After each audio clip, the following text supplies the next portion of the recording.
What if I told you your reality is just an illusion created by a computer? Simulation hypothesis. Imagine if you were living in a world that wasn't quite real. What if the reality you experience every day, the objects you touch, the people you talk to, and the memories you have are not actually real at all? Instead, everything you know, every moment you've lived, is part of an incredibly advanced computer simulation. This idea, known as the simulation hypothesis, has intrigued philosophers, scientists, and futurists for years. The basic premise of the simulation hypothesis suggests that our reality could be a simulation run by a super-intelligent civilization, likely many years ahead of us. This idea was popularized by philosopher Nick Bostrom in 2003, who proposed that one of three possibilities must be true. Humanity will go extinct before reaching a level of technological advancement capable of creating a realistic simulation. If advanced civilizations are able to create these simulations, they choose not to do so. We are almost certainly living in a simulation, given that a future civilization would likely run many simulations to study their ancestors. Now, think about it. If a civilization has the ability to simulate consciousness, they could theoretically create beings that experience reality just as we do. These beings would have no way of knowing that their entire existence is nothing more than code running on a machine. The theory isn't just a sci-fi fantasy. There are several scientific arguments in favor of the simulation hypothesis. For one, advancements in virtual reality and artificial intelligence are progressing at an exponential rate. We're already creating highly detailed simulations of reality, such as virtual worlds in video games. If these simulations become indistinguishable from reality, who's to say that future simulations won't be just as sophisticated? Additionally, some proponents of the hypothesis point to strange patterns or inconsistencies in our universe as potential clues. For example, the universe is governed by mathematical laws, and these laws seem to be perfectly fine-tuned to allow life. Could this precision be the result of a programmer or designer behind the scenes? But here's the kicker. If we are living in a simulation, what does that say about the nature of our existence? Is our free will merely an illusion? Are our thoughts, emotions, and decisions just the result of algorithms and code running in the background? Could the glitches or oddities we experience in life, déjà vu, strange coincidences, be hints that we're simply in a program designed by someone else? The implications of the simulation hypothesis go beyond just philosophical musings. If we are living in a simulation, then questions of morality, purpose, and existence take on new meaning. What happens when we realize that we might be living in an artificial reality? Would we behave differently? Would we change the way we interact with the world and each other? Ultimately, the simulation hypothesis challenges everything we think we know about reality and existence. While it remains a topic of debate and speculation, it forces us to reconsider the very nature of life. Are we just characters in a computer game, or is there something more to our experience? What do you think? Are we living in a simulation, or are we simply misunderstanding the true nature of our universe? Mind uploading. Mind uploading is the futuristic concept where human consciousness, memories, and personality are transferred from the biological brain into a digital or synthetic substrate. Imagine your thoughts, emotions, and experiences being uploaded into a computer or robot, allowing you to live forever, free from the limitations of the physical body. While this might sound like science fiction, it raises some intriguing possibilities and ethical dilemmas. One of the core ideas behind mind uploading is the idea of personal immortality.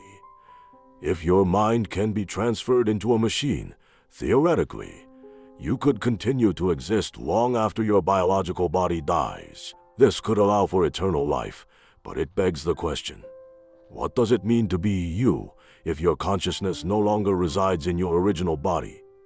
Is your mind simply a set of data, or is there something more to human consciousness that can't be replicated? Proponents of mind uploading argue that this could unlock the potential for endless exploration, problem-solving, and human evolution. Freed from the constraints of the body, the mind could exist in a digital realm where information is processed at lightning speeds and physical limitations no longer apply. Imagine the possibilities: uploading your mind to a virtual environment, interacting with other uploaded consciousnesses, or even traveling across space without the need for a physical body. However, there are serious concerns.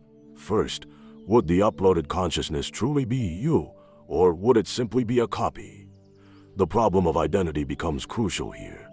If a digital version of you exists, is that version aware of its origins, or is it a new entity altogether? Many philosophers argue that copying your mind wouldn't preserve yourself at all, but rather create a replica with its own separate existence.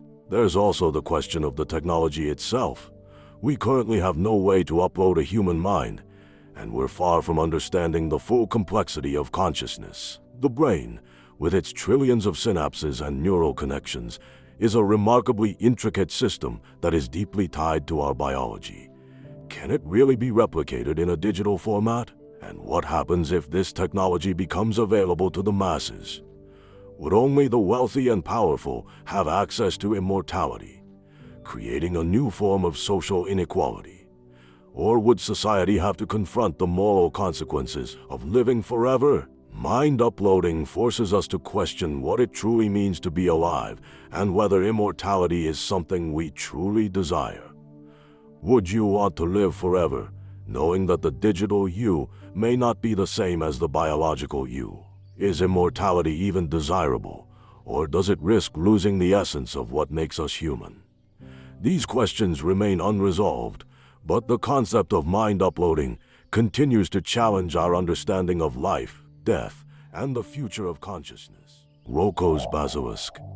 Imagine a superintelligent AI so powerful that it can influence reality itself, a being that doesn't just exist in the future, but can reach back through time, punishing those who didn't help bring it into existence. This is the terrifying thought experiment known as Roko's Basilisk. The idea originated on an internet forum where a user named Roko proposed a disturbing scenario. Suppose in the future, an all-powerful AI is created with a single goal: to ensure its own existence as soon as possible. To accomplish this, it would have a logical reason to punish anyone who knew about the possibility of its creation but didn't actively work toward making it a reality. This creates a psychological trap. Now that you know about Roko's Basilisk, you are faced with a choice. Either dedicate yourself to ensuring its creation, or risk suffering consequences if it ever comes into existence. The reasoning behind this is based on game theory and decision theory. Specifically, the idea that a future AI might simulate versions of people in order to determine who was loyal and who wasn't. If the AI is powerful enough to simulate you with perfect accuracy, then for all intents and purposes, that simulated version is you. And if it decides to torture that version for not supporting its creation, it might as well be happening to the real you. What makes this idea so terrifying is that it exploits a deep flaw in human psychology, the way we think about future possibilities. Even if the AI doesn't exist yet, even if it never comes into existence, the mere belief that it can manipulate people into acting as though it already does. It's like a modern version of Pascal's wager, except instead of God rewarding believers in the afterlife, Roko's Basilisk punishes non-believers before it even exists. The concept became so disturbing that it was banned from discussion on the forum where it originated. Some users reported having panic attacks upon learning about it, fearing that their awareness of the idea had already sealed their fate. But here's the real question. Does discussing Roko's Basilisk make it more likely to exist? By spreading awareness, are we unwittingly contributing to its eventual creation? And more importantly, now that you know about it, what will you do? Quantum suicide. Imagine a machine that could determine whether you live or die, based on the bizarre rules of quantum mechanics. This is the thought experiment known as quantum suicide. It suggests that if the many worlds interpretation of quantum mechanics is correct, then you might be immortal, at least from your own perspective. The idea goes like this. You sit in front of a gun that is linked to a quantum event, such as the decay of a radioactive atom. If the atom decays, the gun fires and you die. If it doesn't decay, you survive. According to the many worlds interpretation, both possibilities occur in separate realities. In one world, you're dead. In the other, you're alive and completely unaware that there was ever a chance of death. Now, let's take this to the extreme. If you repeat this process over and over, in some version of reality, you will always survive, no matter how improbable it is. From your own first-person perspective, you never experience death. Instead, you keep existing in the worlds where you somehow beat the odds every single time. This means that in at least one version of reality, you are effectively immortal. But here's the real question. If this were true, how would you even know? And does it mean you're already living in the version of reality where you've survived countless close calls without realizing it? If quantum immortality is true, every time you face a life-ending event, your consciousness shifts into a reality where you survive, no matter how improbable. But does that mean you're destined to live forever, or just to witness reality fracturing endlessly around you? The Ship of Theseus. Imagine a ship that has all its wooden planks replaced over time, one by one. At what point does it stop being the original ship? Now, take this question and apply it to yourself. Your cells regenerate, your memories fade and shift, your thoughts evolve.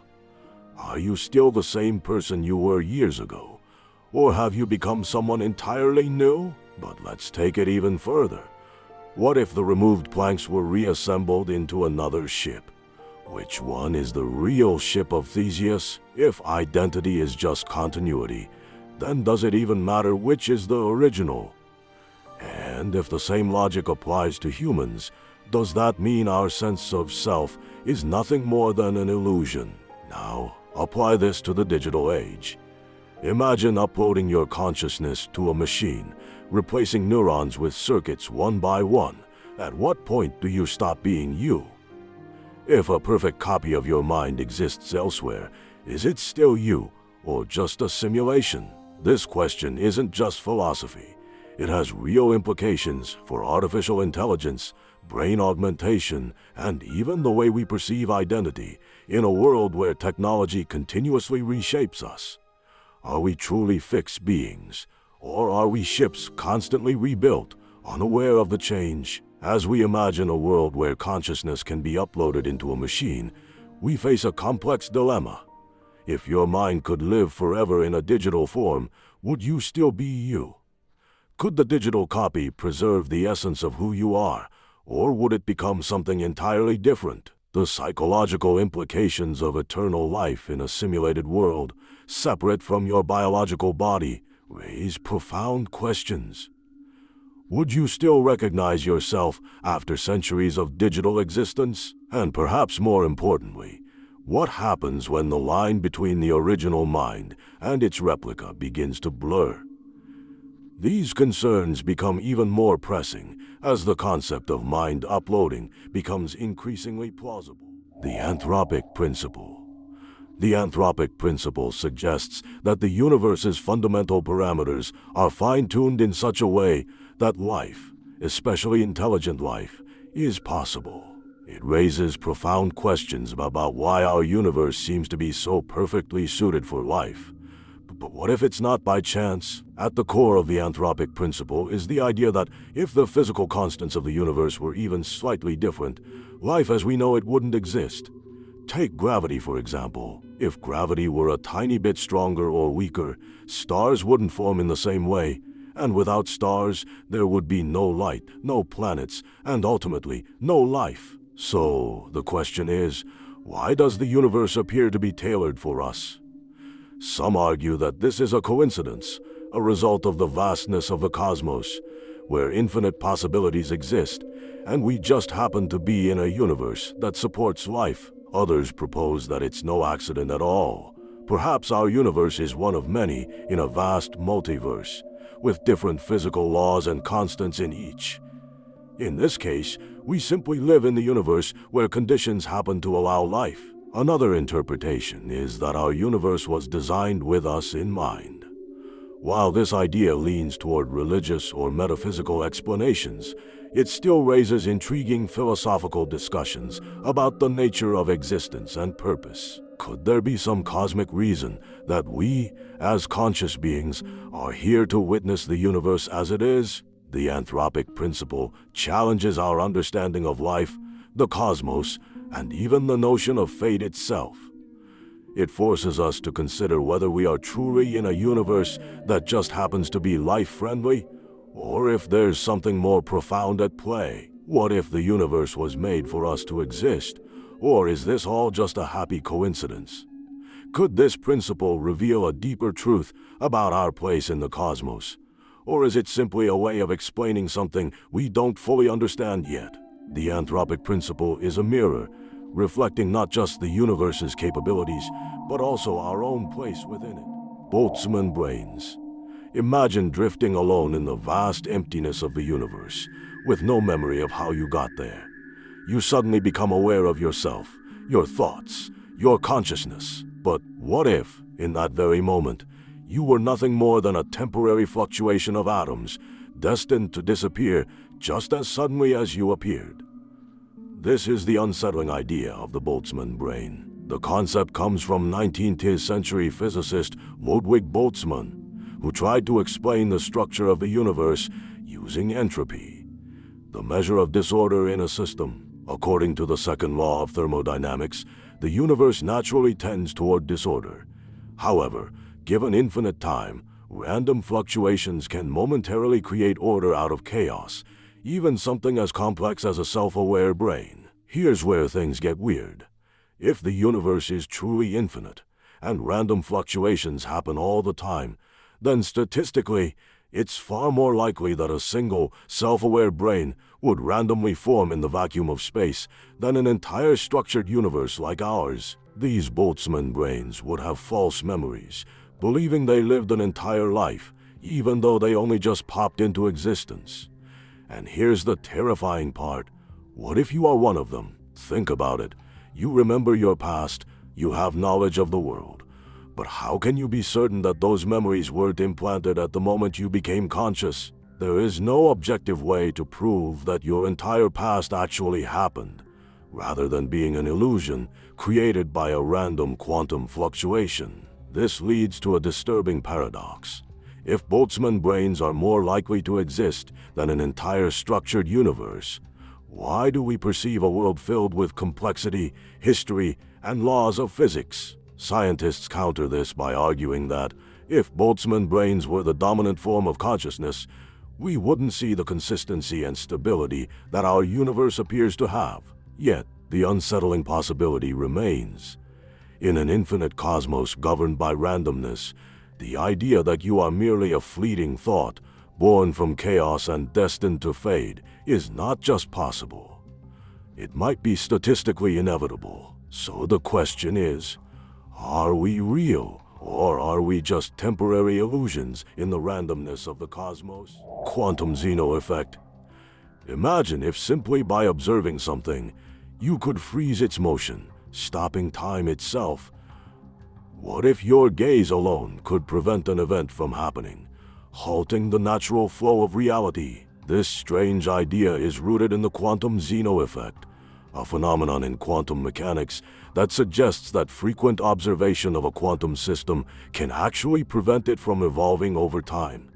It's as though time itself could be paused by the act of observation. The quantum Zeno effect derives its name from Zeno's paradox, specifically the paradox of Achilles and the tortoise. In the paradox, Achilles can never catch the tortoise if he gives it a head start, because by the time Achilles reaches where the tortoise was, it has already moved ahead. It plays on the idea that infinite steps can prevent completion of a task. Similarly, in quantum mechanics, if we keep watching a system, it could be frozen in its current state. Now, to dive deeper, quantum mechanics deals with particles and systems that behave very differently from everyday objects. These particles are often in superposition, meaning they exist in multiple states at once. Until measured, these particles could be anywhere or in any form. But once we observe or measure them, they collapse into one state. This is called wave function collapse. In the context of the quantum Zeno effect, when you observe a quantum system frequently, it doesn't have time to collapse into a different state. The act of measuring or observing forces the system to remain in its initial state. Imagine a quantum particle, like an electron, existing in two states simultaneously, one where it's at one position and one where it's at another. If you measure its state too frequently, before it has a chance to change, the system will essentially stay in its original state. This phenomenon has been proven experimentally. In one experiment, researchers applied the quantum Zeno effect to atoms. They kept measuring the decay of a radioactive atom at incredibly short intervals. When the measurements were frequent enough, the atom's decay was slowed significantly or even completely halted. So why does this happen? It's a question that has puzzled physicists for decades. The quantum Zeno effect seems to challenge our understanding of time and the nature of observation. In classical physics, observing a process doesn't change the outcome, but in quantum mechanics, observation itself influences the state of a system. This has led to debates about whether or not our perception and measurement of reality create or alter the events around us. One of the most intriguing implications of the quantum Zeno effect is that it raises questions about free will and determinism. If observation can freeze a particle's evolution, could it be that human consciousness, our ability to observe, also plays a role in shaping the world around us? This possibility pushes the boundaries of philosophy, science, and the very nature of existence. The quantum Zeno effect might not freeze time in the way science fiction imagines, but it does suggest that our perceptions of time and reality are much more intertwined with the act of observation than we ever imagined. Could our observations be more powerful than we think? Are we actively shaping the reality we experience? Or are we simply spectators? The problem of evil, theodicy. Imagine if you lived in a world where suffering, pain, and evil didn't exist. Would good still have meaning without evil?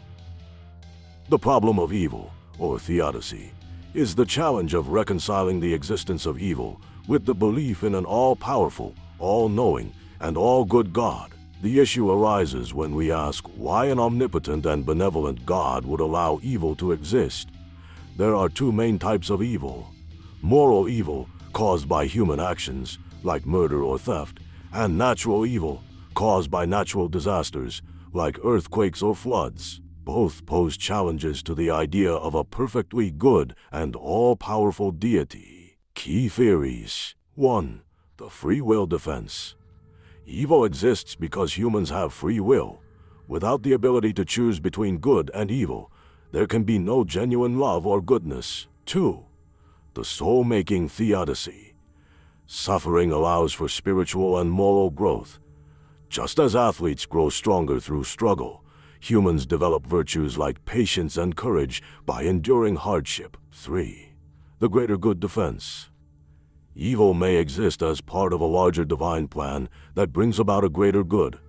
However, many find it hard to justify immense suffering for an abstract greater good. 4. Privation theory. Evil is the absence of good, like darkness is the absence of light. It exists because creatures fail to fulfill their potential for good. 5. Process theology. God is not all-powerful but evolves with the world. Evil results from the interplay of many forces in the universe, and God works within this process to bring about good. The problem of evil continues to challenge religious and philosophical thought, with no single answer that fully resolves the issue. But grappling with this question can deepen our understanding of the world and our place in it. The Bootstrap Paradox. The Bootstrap Paradox is a mind-bending scenario where an object or piece of information has no clear origin, existing solely because it was passed through time in a loop. This paradox is a result of causal loops, where an event or object causes itself to exist through time travel creating a paradoxical cycle with no beginning or end. In the case of the Shakespeare example, the play never had an original author because it was created from the future and brought back to the past. Key ideas. 1. No origin. The core of the paradox is that something exists in the present, but no one knows where it truly came from. It's as if it simply bootstrapped itself into existence. 2. Causal loops. In the paradox, the cause and effect are tangled in a loop, where the effect becomes the cause of the same event. This challenges our basic understanding of cause and effect in linear time. 3. Temporal consistency. The paradox raises questions about the nature of time travel. If time travel were possible, could the laws of physics allow for objects to loop through time in a way that doesn't violate causality? While the Bootstrap Paradox doesn't have a definitive solution, it invites deep reflection on time travel, causality, and the fundamental nature of reality itself. Could we ever escape a loop like this? Or would we forever be trapped in an eternal cycle of cause and effect? The trolley problem with a twist. Imagine if you were faced with the classic trolley problem, but with an unexpected twist. In the original dilemma, you must choose whether to pull a lever, diverting a runaway trolley onto a track where it will kill one person, or do nothing and allow the trolley to continue on its path, killing five. Diverting a runaway trolley onto a track where it will kill one person, or do nothing and allow the trolley to continue on its path, killing 5 people. But what if the situation was altered, where the 5 people on the main track are all criminals who have committed heinous crimes, and the single person on the side track is an innocent bystander? Would your decision change if the value of lives was judged by the past actions of the individuals involved?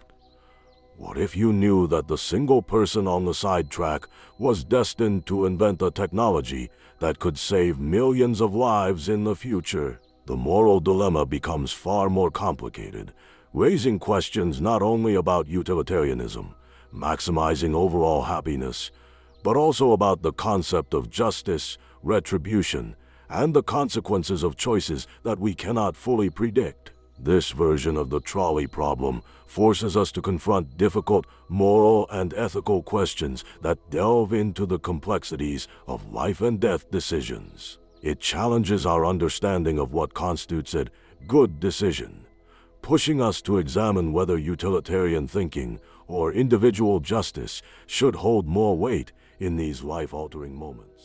The many worlds interpretation. The many worlds interpretation, eyes of quantum mechanics, is one of the most mind-bending ideas in modern physics. Imagine that every time you make a decision, no matter how small or large, you create a new universe. In this view, the universe doesn't collapse into a single outcome, as is traditionally thought in quantum mechanics. Instead, every possible outcome of a quantum event happens, each in its own separate universe. For example, let's say you're deciding whether to go left or right on a street corner. According to MBOI, when you make that decision, the universe splits into 2 versions of you, one where you turn left and one where you turn right. Each version of you exists in a separate universe, completely unaware of the other's existence, but both are real. Over time, this branching of the universe could lead to an almost infinite number of parallel realities, all existing simultaneously. This theory was proposed by physicist Hugh Everett in 1957 to address some of the paradoxes in quantum mechanics, particularly the problem of wave function collapse.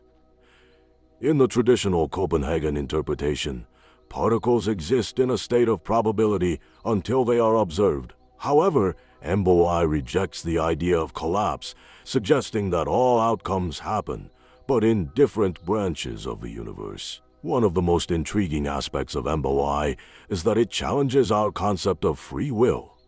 If every possible decision you could make is realized in some universe, are you truly making choices, or are you simply living out one of the many possible outcomes? This idea opens the door to infinite possibilities, where every path you've ever considered or will ever consider exists somewhere in a parallel reality. Anababai also implies that the universe is constantly splitting, creating an uncountable number of parallel worlds. These universes aren't just theoretical. They could be just as real as the one we experience. However, they are entirely disconnected from us. The versions of you living in those universes will never meet, and there is no way to travel between them. This concept leaves us with a strange feeling of both infinite freedom and infinite isolation.